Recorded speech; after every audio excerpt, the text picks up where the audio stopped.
Hello and welcome back to the channel. My name is Dan and I'm here to bring you another FPL video. In this one, we're breaking down my team selection for game week 16. Of course, this is the week where we can talk about those 1 week punts, maybe a slight differential team in terms of trying to gain those all-important green arrows ahead of the World Cup reset. So we'll be talking that, we'll be talking transfer options, captaincy choices and everything else, so stick around for that. Of course, in the first half of the video as well, I'll be breaking down how I got on in game week 15. So if you're new to the channel and you do like what you see, then please do consider subscribing to me. We're well on our way now to that 500 mark and I would love to be able to reach that by the end of my deadline stream this weekend. And of course, if you enjoy the content as always, guys, then smash that like button below. So first of all, let's have a look at how the team got on for game week 15. A couple of situations really here. The first off, we'll talk about, of course, the elephant in the room, which is the FPL website and app being very, very difficult. Of course, the website going down a full 20 minutes before the deadline at 1:30, which meant many managers couldn't even confirm transfers, change their captaincy and so on. I think it did actually overall end up benefiting some people though, because of Salah's haul and some other changes that essentially managers would have been maybe forced to make, but they didn't. So maybe a kind of some managers got the fortune side, but I think most of the engaged managers definitely got the short end of the stick there. You know, we were trying to force transfers through, but nothing was happening. In the end, we managed to get things done on the app. If I had a look at my transfer timing, I actually managed to get it done at 21 minutes past 1. And then actually, when I was talking on stream, I was considering a -4 for Ivan Toney out for Darwin Nunez. And unfortunately, although the app was crashing and didn't show me that I'd confirmed that transfer did actually happen at 27 minutes past 1. Although when I went onto the pick team tab on the mobile app, I wasn't able to see Darwin, nor was I able to select my team in time to take advantage of that transfer. So that's why he's the third option on my bench on screen. Of course, I took an unnecessary -4 there overall.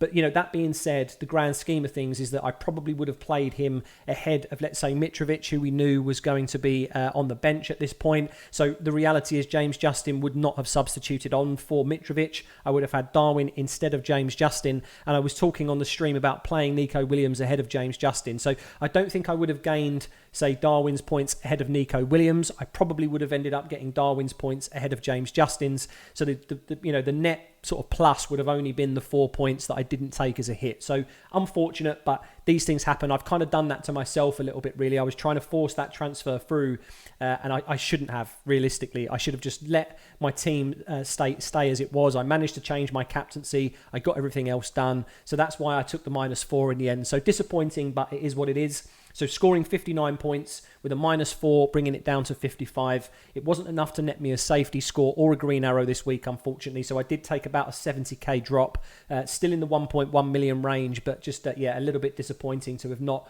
gained anything this week again. I've got 0.2 million in the bank and a 101.9 million squad value at time of recording. A little bit disappointed with that as well. I'd like to have got a little bit more money in terms of the squad value, but the reality is I think I've got a lot of funds tied up in Haaland and Trippier, and to be honest, those two are probably going nowhere in my squad fast anyway. So even with that value, there isn't really 101.9 million to spend. Of course, if I sold all of them and reset my team back to 0, I'd probably have somewhere in the region of about 101, maybe 100.8, something like that. So it's not really a massive swing. I've maybe got a few extra bits of 0.1s to spare, let's say, once I sold all the players that I haven't got value tied up in. But I'm in no rush, as all the prices will, of course, be frozen from next week. So that's where we're at, guys, to be honest. I mean, it's, as I say, the week has not been very, very good for me. The past few weeks really haven't been great for my team, but I'm still optimistic about the season.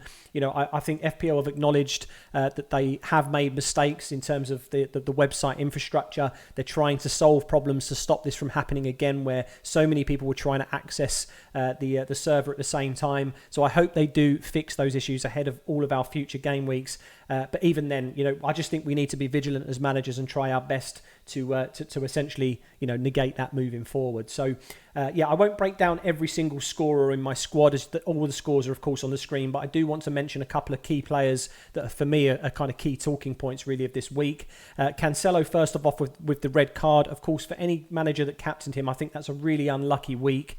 Of course, he does serve his suspension midweek fixture, so we are able to play him against the Brentford at home fixture, which is promising still. But for those managers that captained him and got the -2, it's just so unfortunate. I actually caveated or mentioned that on the stream. I thought he was a very, very good option as a manager if you didn't have any of the City attackers. And for anybody that took that advice, then I apologise. But of course, yes, a -2, nobody would have foreseen that coming. And I do think the red card was maybe a little bit harsh as well. I don't think he was a clear last man, but these things happen in football. At the end of the day, we have to take it. I just hope that anybody that did captain him can recover, of course, post-World Cup now. Kieran Trippier, another one to mention, the only kind of star of my show again in this squad. That's 2 weeks on the bounce that he's featured in the team of the week and in my team. And to be honest, I just don't see him going anywhere for the rest of the season. He has been the pick, I think, of the season for me. Like I mentioned in previous videos, I've only not played him once, when he got a return against Manchester City in that 3-3 draw. Every other time he's managed to essentially pull something out the bag. In this scenario, they actually did concede in the last minutes of the game, and of course he was substituted prior to that, so still bagging the clean sheet, the bonus points and the assist as well. So absolutely phenomenal performance from him, and very happy to own him. James Justin has already mentioned, a bit of a hero for me in terms of the auto sub, coming on for 7 points, which I very, very much appreciate. Saka, unfortunately, only getting an assist, but that would have been a goal if Gabriel hadn't have touched it. But again, these things happen in football. It's such small margins. We're talking about inches, and that would have been potentially about 7 more points with bonus included potentially for Saka. But I'll still take the assist from him. Zaha, another one to mention, with a 12-point haul. Again, another player that actually I think if I would have had maybe more or less fires to put out, let's say, across the team, I probably would have looked at moving him on. And I think he was one of the recommendations for me on the stream in terms of a watch list out. Really, it was him, it was Foden, there was a few other midfielders. So again, condolences if you were one of the managers that sold him ahead of that 12-pointer. Of course, De Bruyne, I brought him in for Salah. On this occasion, again, targeting the fixture and the captaincy as well once we knew Haaland was benched. Scoring 7 points, a lucky assist there at the end with some bonus points as well for him. Really kind of, again, maybe saved the week a little bit for me, because the transfer directly in relation to one another, Salah obviously outhauled De Bruyne by an absolute country mile, especially if some people had the armband on him. So, not an overall net positive transfer, but I'm still happy to own De Bruyne, I think, ahead of this Brentford fixture at home next week. And of course, Haaland, then the last one to mention really here, 5 points coming off the bench and managing to score a penalty. So, not an entire blank. I did say to people on the stream that I was looking to start him, even though that he'd feature on the bench. He actually did put the ball in the net twice, of course, the first goal being disallowed for marginally offside. But yeah, I just think that, you cannot go against him, even if you think he won't play. I just think that even, knowing he's on the bench essentially is still someone that he can come on in that last 10 minutes, 20 minutes and produce something for us. So I was happy that I eventually chose for him to come in as well. So that's how we got on. Like I say, it is a small red arrow for me. Disappointing, but, again, we take it. We're going to move into game week 16 now with some positivity. There's a couple of one-week punts that I'll talk to you about as well towards the end of the video, so stick around for that. So let's have a look at how the team is shaping up. First of all, then we'll be talking about the defence. So we have Guaita in goal, Webster, Trippier and Cancelo. Of course, as mentioned, Cancelo, if you don't know already, he will be serving his suspension in the League Cup fixture this week. So please don't sell him ahead of that Brentford fixture. He is not suspended and therefore, essentially a great option in terms of that Brentford at home fixture. I think he's still going to be offering a fantastic amount of attacking threat. I don't think he would have featured in the EFL game, to be honest, even if the suspension wasn't there. I think Pep probably would have rested him, but it's still good news for us that he won't be playing any minutes whatsoever. So I don't think he's at risk of rotation.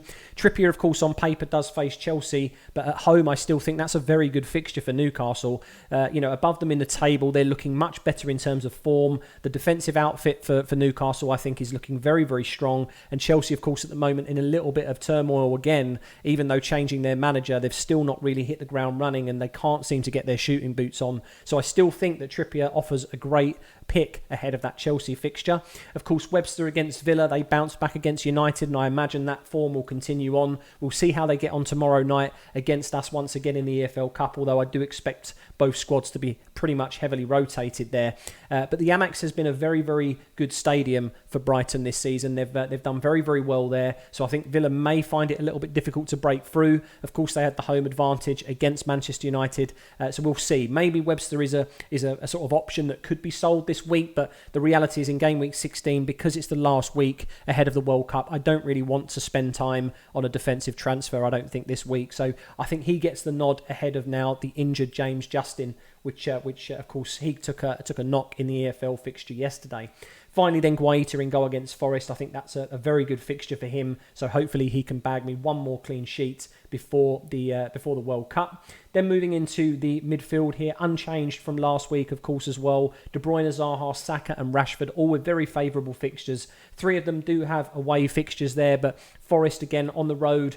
Palace have been pretty good on the road, and I think, to be honest, Forest are going to be hard pressed, I think, really, to keep these guys out. So I think Zaha was probably going to be in and amongst the goals if there are any. De Bruyne again, as mentioned, Brentford at home, fantastic fixture for him. Saka at Wolves, maybe defensively they are quite good, and maybe I could have adjusted the fixture difficulty there slightly to be a little bit more difficult, maybe one notch less. Or one notch harder than it currently is, but I still think that in Arsenal's current form that they're going to be penetrable enough to be able to get through that Wolves defence, and I imagine Saka should be amongst the goals again, I hope.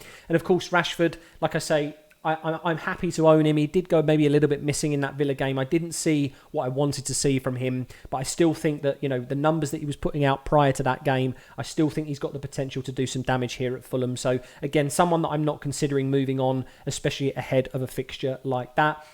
And then finally, we have the forward line. We have the 3 here of Darwin, Mitrovic and Haaland. Of course, Darwin, I really wish I got to play him against Tottenham, scoring that 7-pointer, but I really do like him as that differential choice. And obviously as a one-week punt as well against this Southampton at home fixture. I think his minutes are pretty much nailed with the injuries that Liverpool currently have on their front line. And the man is just, from an FPL standpoint, he was actually a little bit less selfish for the Tottenham match.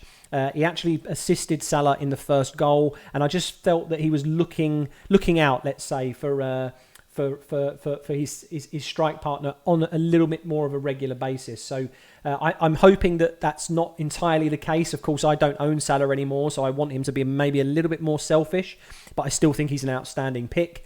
Mitrovic is currently kind of on the watch list out for me. I don't think there's a bad fixture for him, really, against United. Of course, after we started leaking goals against Villa there, we have been pretty formidable up until that point. It was the first goal we'd conceded in about 5 matches, I believe, from open play.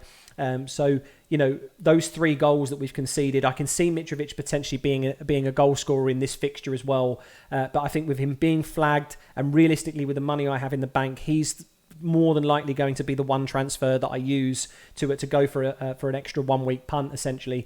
That's kind of where my thought process is now. But I do understand any manager that's in a position that wants to play him or has to play him. I don't think this is a bad fixture for him. And of course, finally, Erling Haaland. Against Brentford, nothing more really to say about him other than when we move into the captaincy, he's pretty much the obvious captaincy choice again for me. Of course, if we get news that Pep is looking to rotate his squad, maybe, I don't see any reason why. Of course, the top of the Premiership is still up for grabs ahead of this World Cup break. So I think both him and Arteta will want to be able to keep that top spot. So I don't think really that Pep can look past his number 9 in terms of playing him, right? He needs those 3 points. And of course, he's number 1 playmaker in De Bruyne as well. So I think captaincy and vice-captaincy comfortably on these 2 at the moment, unless we get any other news.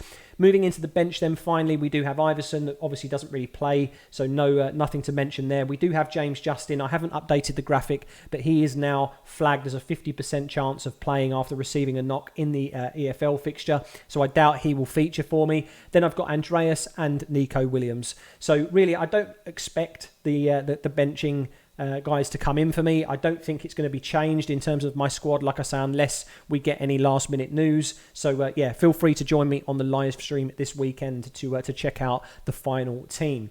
And then, of course, as mentioned in the beginning of the video, we have now got a couple of different selections or choices for the Mitrovic transfer. There's only realistically 2 players that I'm looking at, and that is both Solanke and Patson Daka. I think realistically Daka is probably maybe more of the punt territory in terms of risk.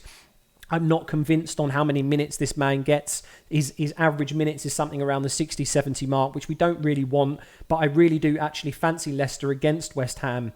After Palace came out and scored those 2 goals, I thought they were doing pretty well at home. But I think Leicester might be able to break this West Ham defence down.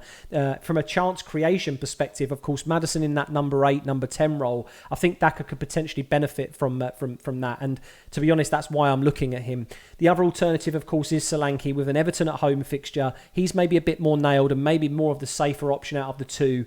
Nothing exciting really with these 2 picks. But like I say, for me, in terms of my in the bank money and kind of available transfers, I don't really want to burn it. I want to use it on someone, and I just feel like Solanke maybe on penalties and of course being 90 minutes nailed on, he maybe offers the best amount of potential for me in terms of upside if I do sell Mitrovic. So they're kind of the 2 options for my team personally, but let me know in the comments below if you think I should make any other moves or anyone that I should keep my eye on ahead of this deadline. And then of course, as mentioned, finally we've got a couple of 1-week punts to talk about. We've got some statistics there as well underneath. In short, just to kind of review them. The first one I'll mention is Perisic. A few people have messaged me personally, and some people have been mentioning him across the community, and I do agree that he is a definite 1-week punt here. He was playing in an advanced striker position, covering for the injured Son and of course Richarlison. Kulusevski has now come back from injury though, so I don't know if he will now play in that forward facing role with Kane in this next fixture. But I think when you look at Perisic's numbers, the potential upside for him is very, very strong. So overall, for the minutes that he's played per 90, so whenever he's featured, he's had a non-penalty XG and XA combined of 0.48, which aren't too bad numbers. When we're going into game week 15 specifically, his XG was 0.4 last game against Liverpool. Now, he hit the bar, he hit the post, he looked very, very threatening there. Of course, he didn't finish off, but I still fancy him, to be honest, if he does get a start against Leeds, to really do some damage. So I think he's an absolute fantastic option. All I'll caveat it with is that just be aware that the risk factor of him being rotated or not playing in that forward advanced role is still a factor and something that you may want to consider. Of course, I've mentioned him already, but Darwin Núñez, I think, is an absolute outstanding 1-week punt if you can get to him. Of course, my plans were originally to not go Tony to Darwin last week, but attack him on this week specifically and obviously keep those 4 points in the bank. But, you know, these things happen, as mentioned. So he's in my team already, but I really strongly recommend to try and get to him if you can. If you already own Salah, I still think he's a potential option as well. Although he's not on penalties, he's still putting out a non-penalty XG and expected assists per 90 of 1. So we're anticipating against this leaky, weak Southampton that's now managerless as well after the sacking of Hasenhüttl, that I think 1 is an underestimate to what this man can output, to be honest, against this fixture. So I really do like his numbers. I like him as a 1-week punt. So as mentioned, I think really he's a solid option. And of course, for game week 15 specifically, his XG was 0.4. So a little bit lower. It's kind of matching, of course, what Perisic numbers were. But like I say, I think he was a little bit less selfish last game against Tottenham. So I'm expecting maybe a little bit more selfishness, hopefully, let's say, at Anfield against Southampton. And we'd maybe see some more potential for returns.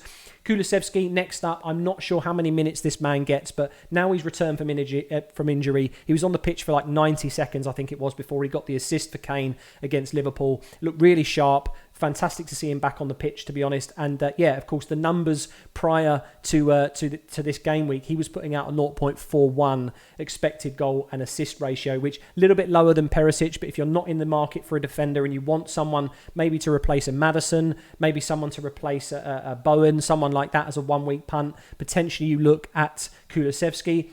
Of course, he's registered minutes. Sorry, he's registered statistics there for game week 15 are also 0.0, and that is essentially just because the amount of minutes he played. So I used FB Ref for the statistics, and they just don't register anything if they don't play enough minutes in that game week. So that's nothing to be kind of to be taken seriously there. I still think his numbers are going to be very, very strong ahead of this Leeds fixture.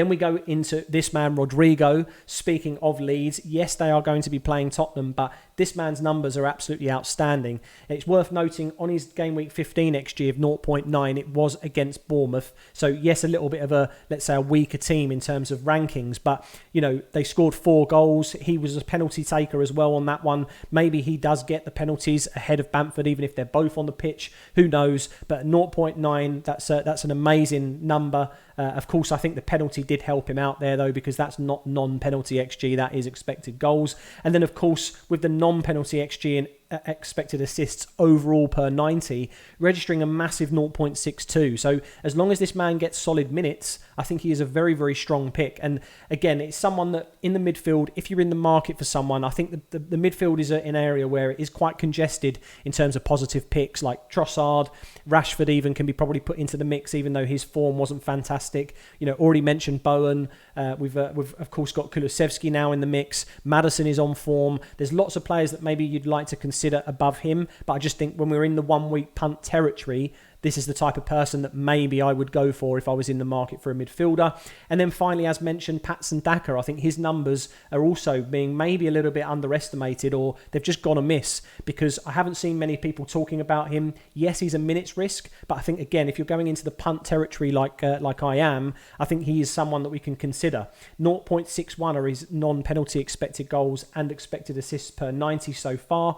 And of course, with the reduction of minutes, if you think about that per 90, that means that, you know, ultimately, if he does get more minutes, these numbers will possibly come to fruition, right? That's what we like to see. And then, of course, his previous game was a 0.6 across the game. So I think all of these in general, they have, you know, upsides, downsides to each of them. Could be price point, could be the position they play. But I thought I'd give a broad spectrum of different options for you guys to consider. Like I say, these are just a short amount of kind of statistics really to be looking at. There's nothing major there that throws up the you must own him category, but I would say out of all of them, I think I prefer Darwin as the standout option. I think against Southampton at home, now they're managerless as well, I can really see him doing some serious damage. So that's going to wrap up the video, guys. Thanks again for tuning in and watching the content. I hope you found it useful. If you did, then of course like the video and smash that button below for me. Of course, if you're new around here and you like what you see, then do consider hitting that subscribe button for me too.